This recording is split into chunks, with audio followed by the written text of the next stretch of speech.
এরকম আল্লাহ পৃথিবীতে বান্দা হয়েছে যে বান্দার কাছে যখন আল্লাহ তাআলার স্মরণ করা হয়, আল্লাহ তাআলার নাম উচ্চারণ করা হয়, তখন তাদের ওয়াজিলাত কুলুবুহুম, তাদের অন্তর ভয়ে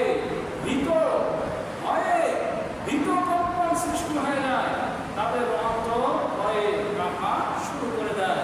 কারণ আল্লাহ তাআলাকে তারা ভয় করে, আল্লাহ তাআলার নাম শোনার সঙ্গে সঙ্গে তাদের এই অবস্থা হয়।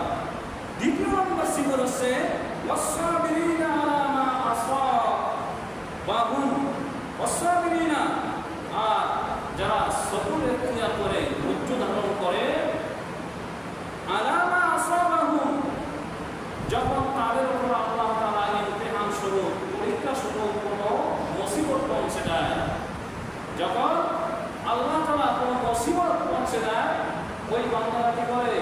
ওই মুসিবতের উপর ধৈর্য ধারণ করে।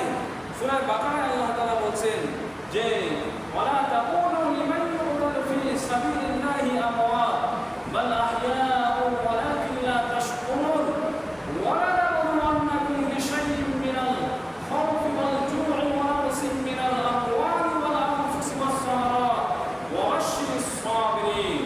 এই আয়াতে আল্লাহ তাআলা বলছে যে আল্লাহ তাআলা মুমিন বান্দাকে কখনো কখনো তাদের ফসল নষ্ট করে তাদেরকে পরীক্ষা নেবেন, কখনো কখনো তাদের প্রাণ নষ্ট করে প্রাণকে মৃত্যু দিয়ে পরীক্ষা নেবেন।